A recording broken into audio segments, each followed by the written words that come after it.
बहनी न मैं कवि नहीं हूँ, न चतुर नहीं हूँ, हाँ न कोई ज्ञानी नहीं हूँ। हाँ जी भगवान के पार ला हजार मुख वाला शेष नाग नहीं पा सकी से। नहीं पा सकी तब से ये मुँह वाली का पार पा सकती। तो कौन तो मुँह वाली होतेगा? नहीं वो हजार असल मुँह वाला हाँ ओकर गुनान वान नहीं कर सकी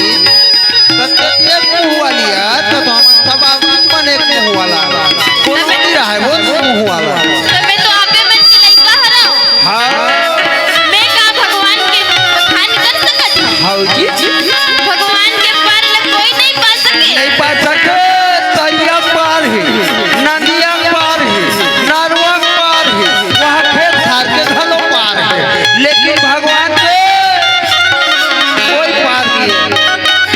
वाकई में अथाह सागर है वो।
सुंदर सोचत काय सोचा थे वो सोचत है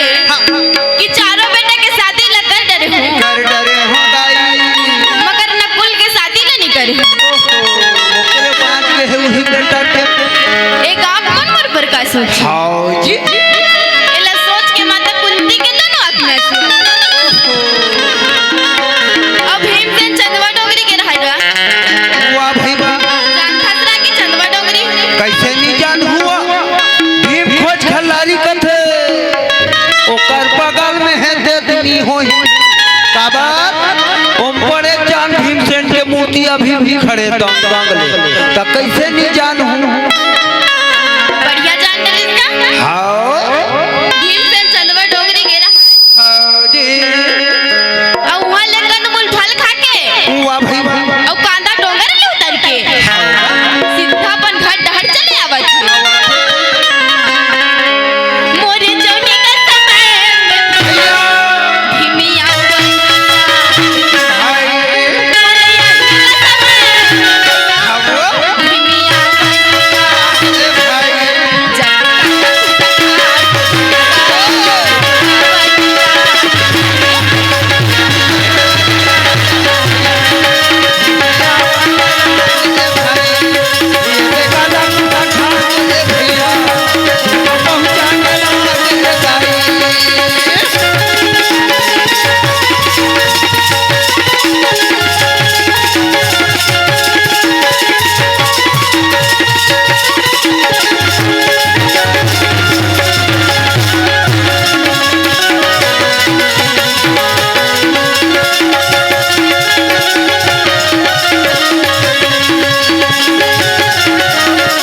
आँख में आंसू आते। ओहो माता मन के आंखें में जल्दी आंसू आते कब कहीं सोचत रही कहीं गुनत रही चाहे दुख होए दुख में जल्दी आ जाते और एक ठन सुख के आंसू भलो होते लेकिन आंसू आए पहली नाक दहाले पहली आ जाते काते हो एरा की ओए भीमसेन पूछा थे का माता तोला कौन बैरी दुश्मन का बोली से हौजी कौन आँख दिखा है बता दे मैया कौन उंगली दिखा है ओकर दोनों आँख ला निकाल दो ओकर कनी घुस जाएगा भीमसेन ओकर उंगली ला काट दो अगर कोनो बिजराय खलो हो ही माता ओकर जीव ला गोल घुमा के सुलर दू कहा देखेगा बता मैया तोर चरण में लागी पटक हौजी लागी भैया ओए माता कुंती कथे मोला कोनो कहीं बोलिस बेटा तब कैसे आंसू आते दाई उतनी दहाले बड़ोड़ा हाइस ना ता आँख में कचरा हो घुस देगा ओहो ओकर से ती आँख में आंसू आवत है बेटा लागी भैया काला बतावा मन के काला बतावा मन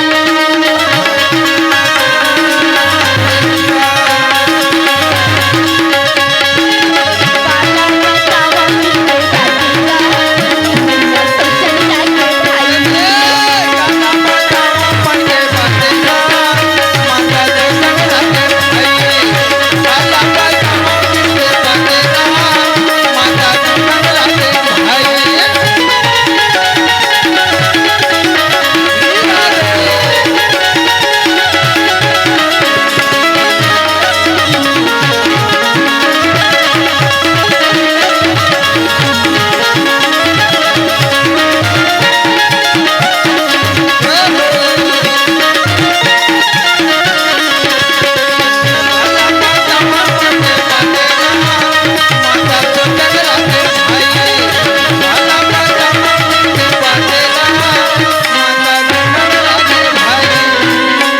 लागी भीमसेन कथे छोटे रहे तब भले भूलिया रे भूलिया रे मैया अब जाने सुनी के लायक हो गए होगा माता तोला बताना पड़ी बताबे तबे बनी दाई लागी भैया ओए बहिनी तब माता कुंती कथे कते कते अब बता पूछा था तब बता थे बेटा बताना जल्दी दाई तुहर चारों जन के शादी लगा डर हूँ अबे तुहर भाई नकुल के शादी नहीं करू नहीं करे हैं ओकर शादी के बारे में सोचा था बेटा ओकर शादी आगना बस अतकीज बात बरे वो भीमसेन कथे पांच पांच बेटा के रात ले माता के आंख में आंसू शोभा नहीं दे बोला हमार मन के रात ले चिंता फिकर करे के जरूरत नहीं जरूरत नहीं है मैया भीमसेन कथे भाई सहदेव काहे बड़े भैया निकाल तो भाई तेरे पोथी पुराण ला आओ अब निकाल के देख के बता कि कौन दिशा में और कौन राजा के बेटी के साथ हमार भाई नकुल की शादी लिखा है वाह भाई वाह एला देख के बता दे भाई जो आ गया भैया ए रागी हमार सहदेव महाराज है हमार पोथी पुराण में लांगना में निकाल डरी और निकाल के पूजा पाठ करके एक अट्ठ पत्ता ला पलट पलट के पोथी पुराण ला देखने लगे अलग अलग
भगवान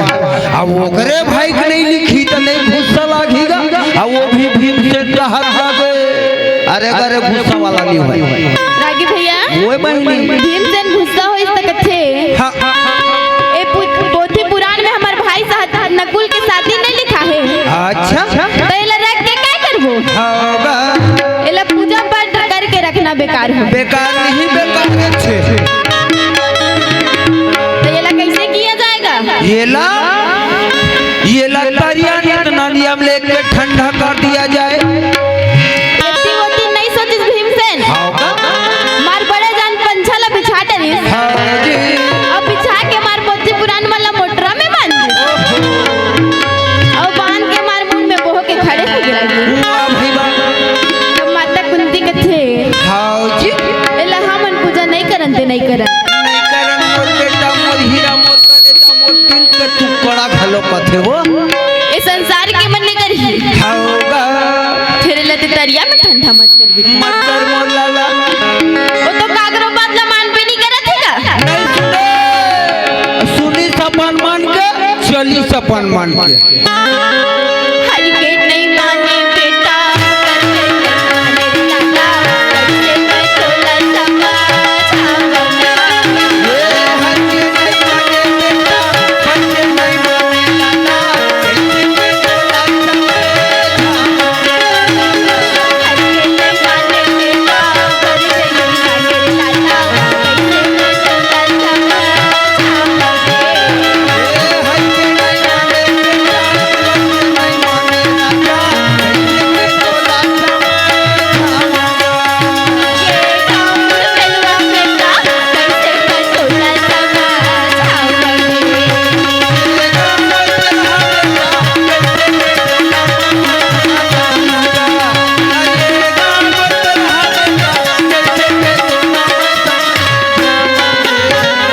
रागी भैया ओए बहनी भीमसेन ऐसे चलिस न का अच्छा कि तीनों लोग डगमगाने लगे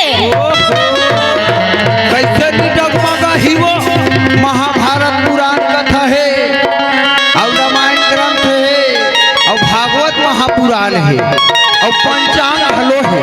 ये सब बोला मोटरा बांध के भीमसेन आसन का हाथ लगे मुंह में बोहे है धमक धमक चढ़ी ता कैसे धरती धरती है कैलाश लोग हलो डोले चालू होगी सोई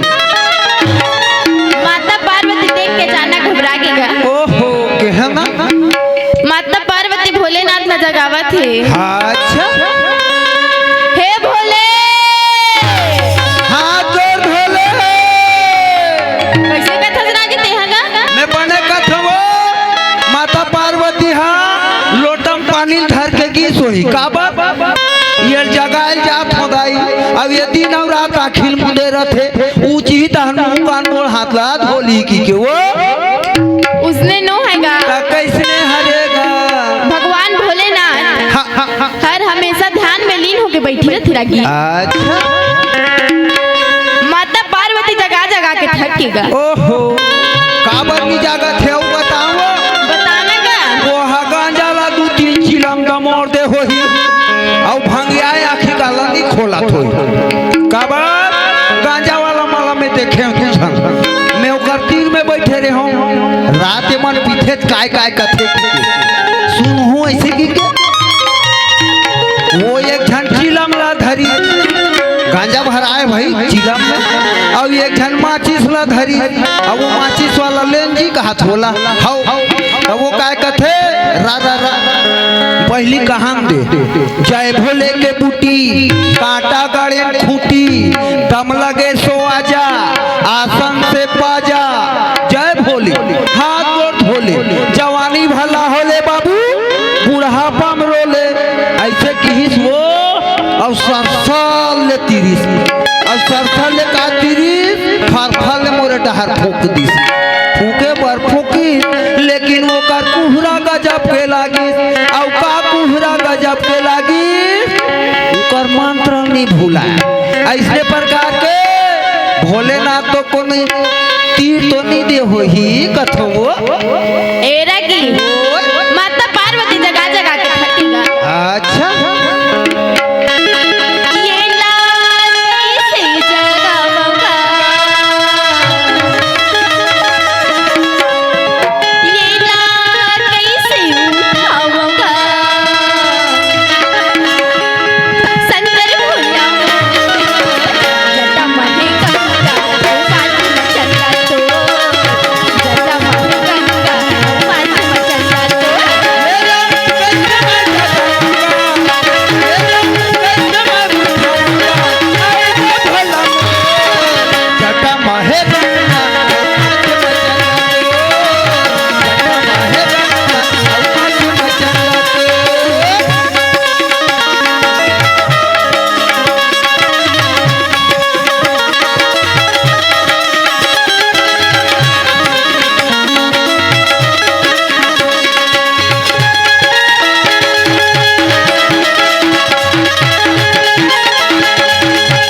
रहथन मोर बात ल बतात हूँ अब उस नींदा में नींद पड़ जाते अचानक ध्यान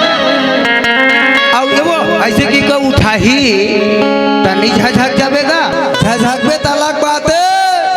तेरी हाथ गाल में चल देते अचानक ध्यान इसने कहा थे हम वो भगवान भोलेनाथ तक जगा के उठे और माता पार्वती ले पूछा थे का हो के पार्वती जल्दी बताइए थी पार्वती कथे कथे कथे ये सिंहासन कैसे डोला थे बता दे स्वामी एला देख के बता दे स्वामी ऐसे कहा थेगा भगवान भोलेनाथ ध्यान लगा के देखे हुआ जीवा तो ये तो भीमसेन हरे या गुरुजी ये बहुत बड़े अनर्थ करे जावा छी का बात देगा एला रोकना पड़ी तभी अच्छा रोकबे तबे बढ़ी कहा था ए लगी तो भगवान भोलेनाथ भगवान ब्रह्मा ले याद करत थे भगवान बाकी बिहारी ले याद करत फोन करी सोही वो फोन उतारी फोन नहीं रहेगा आए तक इसने डायरेक्ट इनडायरेक्ट रहा है अच्छा और मार तीनों देवता एक जगह रह के मार चर्चा कर दर्शन की वाह भाई वाह और मार चर्चा करे सहान तीनों देवता मार साधु के बीच बना ले अच्छा अब ये हर भीम से तरिया कर पहुंचने वाला रहा अब तीनों देवता मार साधु के बीच बनाए हैं और मार भीम से कर चलत है क्या बात है रटने लागे जिया राम ही राम रटने लागे जिया रटने लगे जिया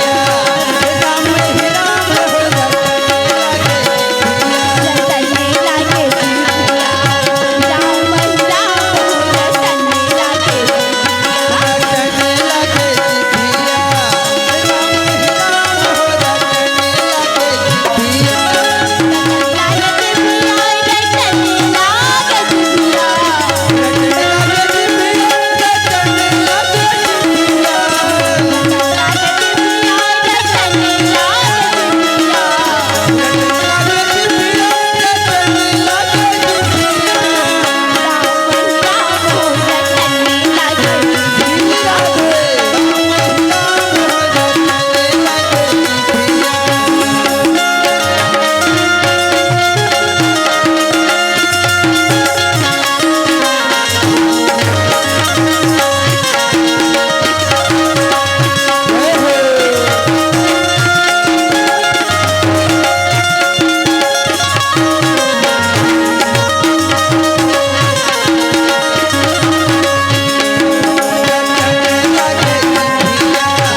रागी भैया ओए बहनी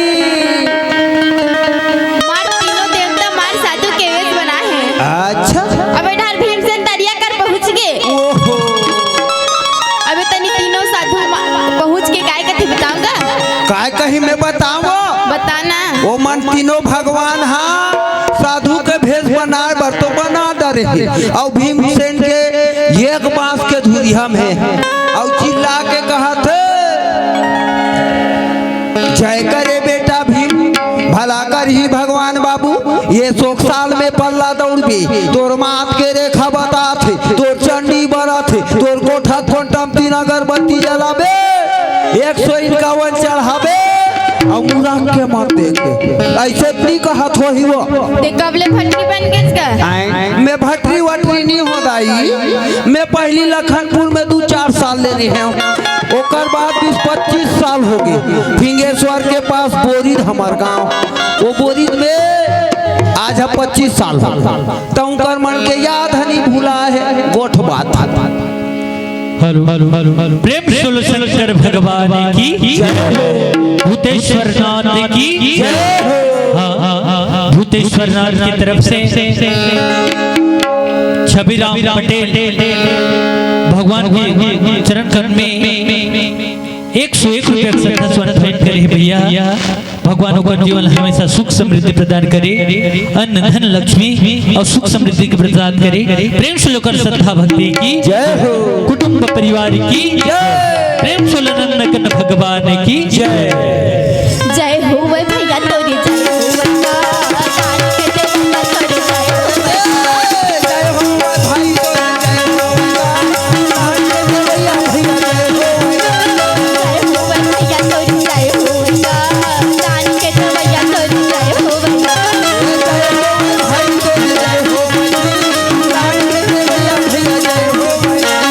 दान के दे भैया तोरी जय हो बंगा जय हो भाई तोरे जय हो दान के दे भैया भैया जय हो। दान के दे भैया तोरी जय हो बंगा दान के दे भैया तोरी जय हो बंगा दान के दे भैया भैया जय हो दान के दे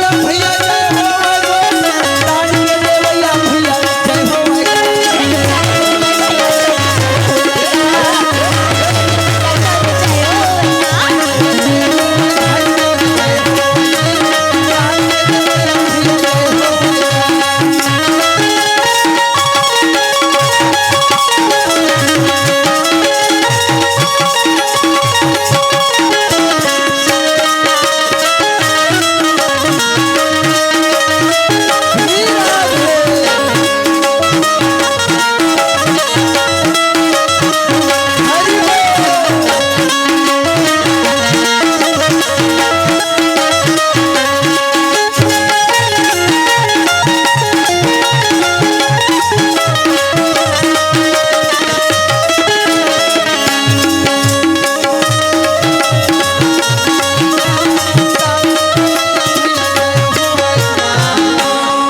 ए रगी उमन तीनों साधु भीमसेन कर पहुंचे हो काय कथे मैं बताऊंगा बताना वो उमन कथे हाँ हाँ हाँ कैसे करा था जी भीमसेन कथे कथेगा कैसे करा था दिखत नहीं होई जी हाँ जी एमा हमार भाई नकुल के साथ नहीं लिखा नहीं लिखा है। तैला दरिया में ठंडा करा था दिखत नहीं होई जी ओहिला तो कथे वो आँखी देख के अंधेरा कैसे करा का बात महू एक दिन मोर घर में खाना खात रहा भात तब थारी में चावल ह दिखत है भात हगा और खोद के सोची हो गए मोर खावत रहते हैं और मोरे संगवारी ऐसे बुलकत रहा है तब वो कथे काय खात ह जी अब थारी में भात ह दिखत है दादा भात ला खात हूँ कथो जलेबी खोआ मिठाई मस्ठान तो नहीं है इहिल कथे वो आँखी देख के अंधेरा रागी भैया ओए भगवान बाके बिहारी कथे हुआ भैया देखा जी कति कर नकुल के साथ नहीं लिखा अच्छा हाउ मन देखबो हम मन देखते हैं भैया भीमसेन कथे हाँ हाँ मोर पंडित जैसे ज्यादा भाई देखिस अच्छा तो बोला तो नहीं मिली नहीं मिलेगा तो तुम्हारा कैसे मिल जाए जी हाँ जी बने कहत है माँ के बिहारी कथे हाँ हाँ देखा जी कोनो तर भाई सहदेव से नहीं मिलिस तो हमार मन से कोनो मिल जाए कोनो हमर मन से मिल जाए हाँ भीमसेन कथे हाँ हाँ ठीक है साधु महाराज अगर मैं नकुल के साथ लिखाए रही ना तो इतना धन दूं कि जिंदगी भर खा नहीं सकूं अच्छा वो 3 पीढ़ी पूरे कहा थे अब भीम कोनो नकुल के साथ नहीं लिखाए रही ना हाँ हाँ तो तीनों साधु ला अच्छा यही पोथी पुराण में मोटरा बांध के यही दरिया में ठंडा कर दिया। भगवान बाके बिहारी देखा पोथी पुराण ला हाँ जी ए रगी ओए तय भजन कर ले भैया गा मीठे ही मौका भजन कर ले है मन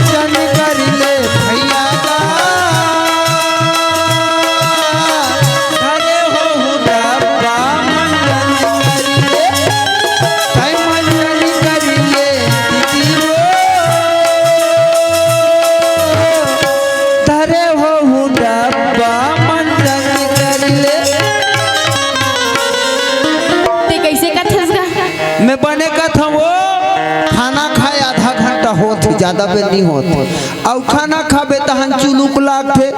जब तक हंसत होई ते मन जान डरी सोई और जे नहीं हंसे ते नहीं कहत हो भाई तब हुई ला के है वो सरकार है नशा पानी ला बंद करवावत है हाँ। और ते चालू करवात है का तोला मार वार खाना है का हमला मार वार नहीं खाना है दाई हम एक ठन बता था सरकार हद बंद करवा थे माना था वही छप बेचा थे और वही छाप के वही चटका घलो दे यहाँ बड़ बड़ फूले वाला और नशा नाश के जड़ है कि लिखाए छे अब बोला हम जान सुन के ग्रहण करत हन पिया थन तब सरकार तो कदी कहे चले नहीं होई कर्म करेल पड़थे और त्यागबे तब बंद होई थारी बात है आगू में आ जा रही ये भात मोर मुँह जाए से कही तो चाहिएगा कर्म करेल पढ़ी साने लागी मुँह तक लेके दांत चबला ही तजी भगू तक ही पेट में जाही बड़े बड़े साधु संत मन काय कथे बताओ बताने का गौ हत्या बंद करो गौ हत्या बंद करो और कुकरी हत्या चालू करो का बात वो सरकार की योजनाएं सरकार बड़े बड़े कंपनी देते पैसा देते का वाला बीमा वाला का और गौ हत्या कैसे होते ये गाय हरी है ये बछुआ हरा है ऐसे कि कहा धान और पिकअप में जोड़ के अंते गांव जंगल में लेके छोड़ दे तब वो गौ हत्या नहीं हुई वो कर्मल सुधारना है वाकई में एक गौ माता पालन करके देखो पालन पोषण करके देखो लक्ष्मी आप मन के घर ला नहीं छोड़े दो पैसा घर में रही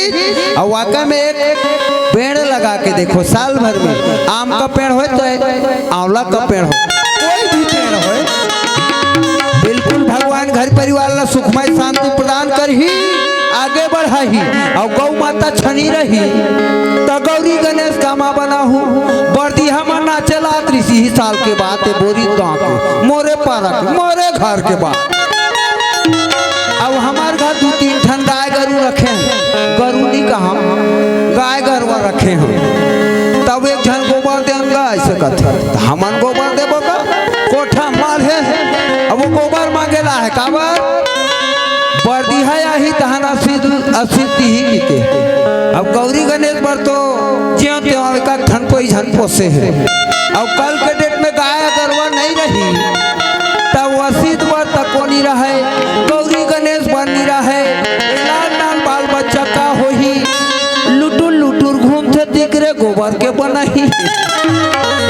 प्रेम से बोल वृंदावन बिहारी लाल की ये भजन है ले ये दरी बने सुनहू गड़ी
हरिलाल की जय। हाँ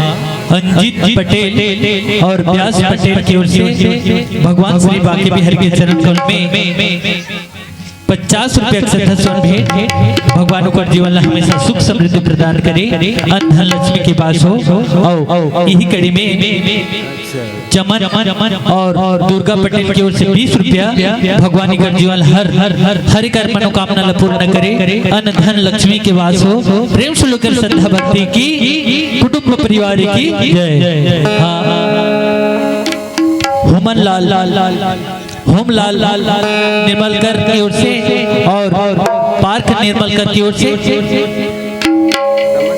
10 रुपये अक्षत स्वर्ण भेंट। भगवान का जीवन हमेशा सुख समृद्धि प्रदान करे, अन्न धन लक्ष्मी की वास हो। प्रेम से श्रद्धा भक्ति की जय, कुटुंब परिवार की जय।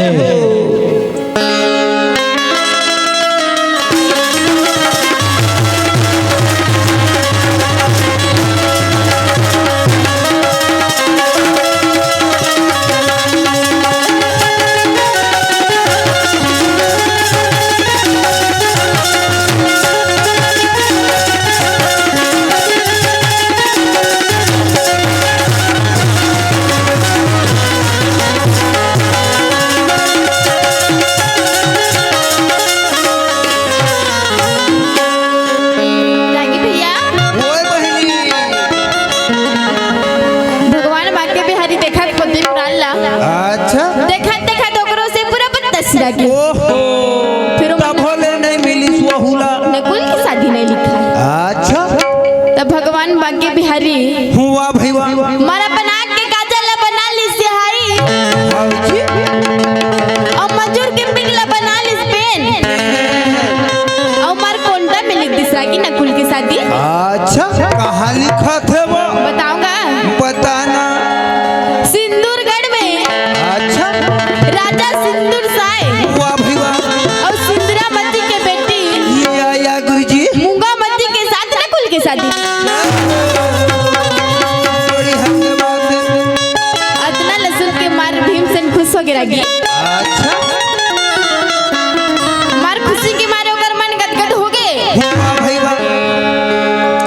और धनवन दुहू गई तहुला भुला गई। हिला तो कथे वो काय कथेगा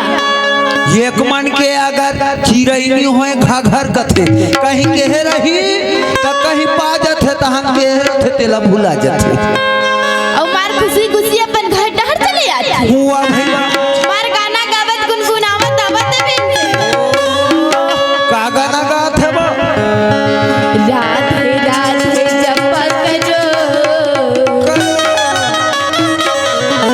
कृष्ण नाम रस पिया करो। राधे राधे जपत जो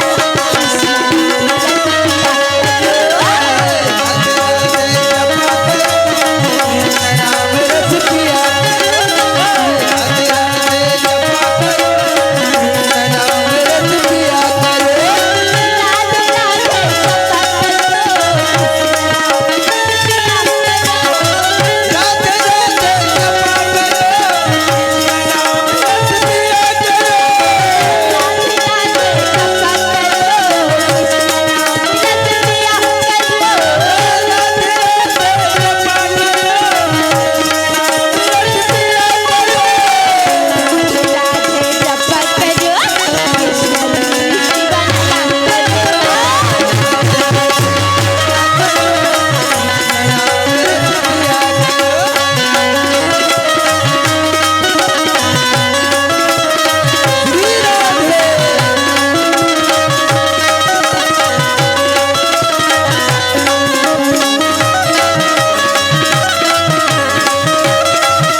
कथेगा बेटा धर्मराज वाह भाई वाह काय मैया जा बेटा तोर भाई भीमसेन ला पला के ले आन हाँ, मारा किट फस के हिस लगी हाँ। मारा भसरंग ले भीमसेन पहुंच गई अब पहुंच के कथे हाँ जी ये तो लिखा है मां हमार भाई नकुल के साथ कैसे नहीं मिली हमार भाई ला हमार भाई सहदेव देखे नहीं जानी हाँ का पाछू डहर के को ठन पत्ता चटक गिरी सोही भीमसेन बतावा थे वाह भाई वाह कि सिंदूरगढ़ में वाह जी गुरुजी राजा सिंदूर साय हरि बोल और सुंदरामती के बेटी श्री राधे मूंगामती के साथ हमार भाई नकुल अतना लहसुन के सब जन के मन खुशी के मारे का हो गए आओ जी और मार खुशी खुशी लड़की देखे बर कौन कौन चाहिए उला भी सब बता डाला बंधावा देगा कौन कौन जही एम कौन कौन जावत बताव रखी बताना वो एम जावत है धर्मराज वाह जी गुरुजी और अर्जुन और नकुल और सहदेव अच्छा और दुर्योधन और मामा शकुनी वाह भाई वाह और भीमसेन नहीं लेकर कहा था कबर वो बनत कामला बिगाड़ देते ए रंगी ओ भीमसेन कथे अच्छा कति जगह बनी है और कति जगह नहीं बने नहीं बने तेला तू मन नहीं जानो होगा मैं तो तू हर मले साथ काट रहता चल दू मोर पाला भगवान हजान हाँ जी बने कथे वो अपन दिमाग से गाय के भजन हरि के चोला तारी चल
हरिलाल की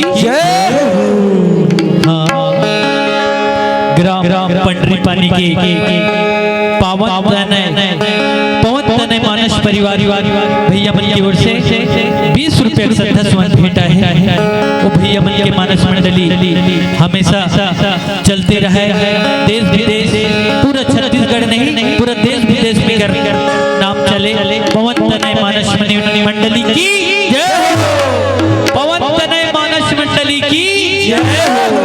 प्रेम श्रद्धा भक्ति की जय।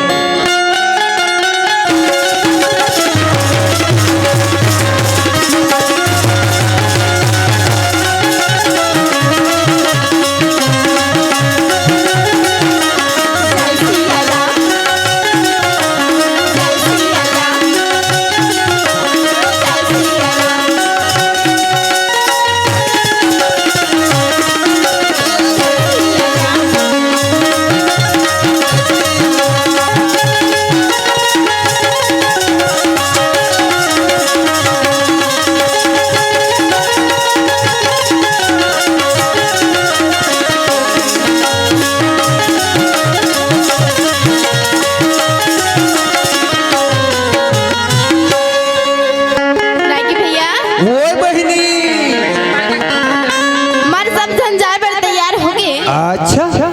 मार अपन अपन जोरा जानकार करत है आओ जी ए रगी ओए हमार सुबह होइस ना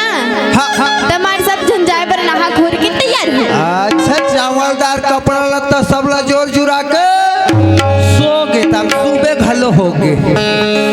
हमारे नहा खोर के जाए पर तैयार हो गए हुआ भाई